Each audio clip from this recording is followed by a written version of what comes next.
Good evening, I'm Josh Miller. On the NewsHour tonight, the news of this Tuesday. Then, a look at the deadly bombing in Iraq's Diyala province. The congressional hearing on charges the Army invented heroism stories in Iraq and Afghanistan. A health unit report on the long road to recovery for hospitals in New Orleans. An interview about the crisis in Darfur with Deputy Secretary of State John Negroponte, and remembering author and reporter David Halberstam. The U.S. military today marked one of its heaviest losses in Iraq in the last 2 years. 9 American soldiers were killed in a single attack on Monday, and 20 were wounded. 2 suicide truck bombers hit their base in Diyala province. Insurgents linked to al-Qaeda claim responsibility. All of the victims from the 82nd Airborne Division based at Fort Bragg, North Carolina. Today, a spokesman there said the loss of so many all at once hits hard. We're in mourning here, but now it's time for us to rally around our families and, squeeze each other tight and get through this. The attack added to the increased pace of U.S. deaths this month, especially outside Baghdad. 86 Americans have been killed so far in April. More than 3,330 have died since the war began. Also today, more than 80 Iraqis were killed, including 15 in a truck bombing in the west. We'll have more on the violence, especially in Diyala province, right after this news summary. President Bush and Vice President Cheney went after Democrats today on Iraq war policy. The Democrats fought back on the eve of action in the House. Their war funding bill orders U.S. combat troops to begin leaving Iraq on October 1st. It sets a non-binding goal date, completing the pullout by April 1st of next year. Today, on the lawn outside the White House, the president condemned the bill. They know I'm going to veto a bill containing these provisions, and they know that my veto will be sustained. But instead of fashioning a bill I could sign, Democratic leaders chose to further delay funding our troops, and they chose to make a political statement.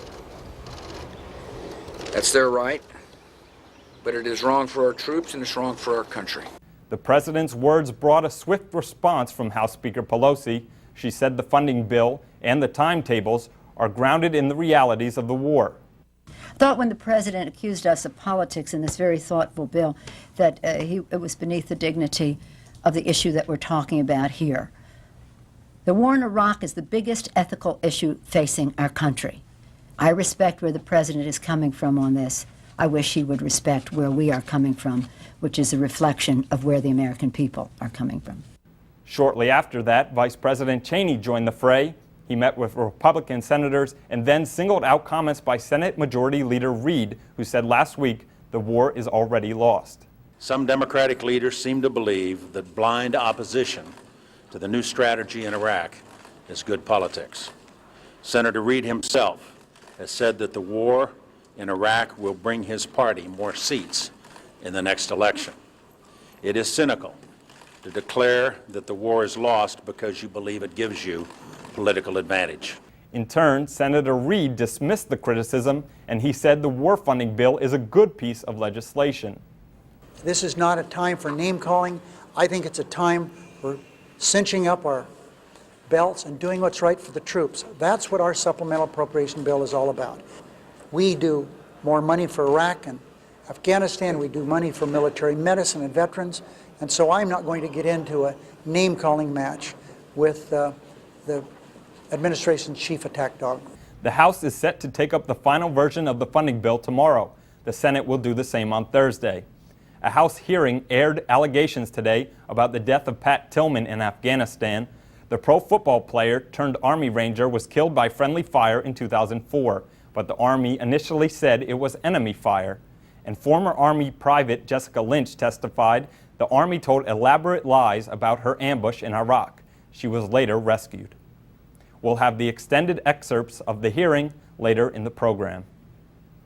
A presidential task force recommended ways today to cut backlogs and red tape for disabled veterans. It followed reports of poor outpatient care at Army VA hospitals. The group called for reducing paperwork that injured soldiers and veterans have to file.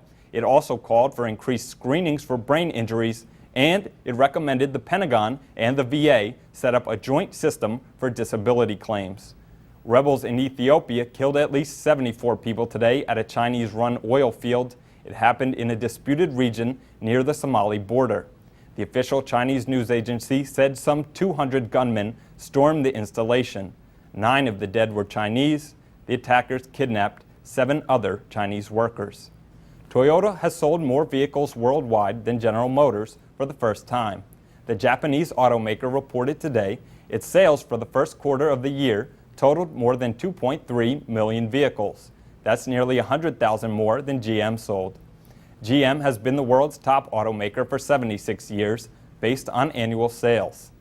New economic reports today showed consumer confidence was down in April and sales of existing homes fell in March by the most in 18 years.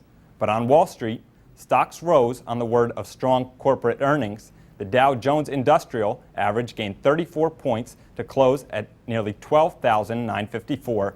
The NASDAQ rose less than a point to close at 2524. That's it for the news summary tonight. Now, a deadly province in Iraq, hero lies.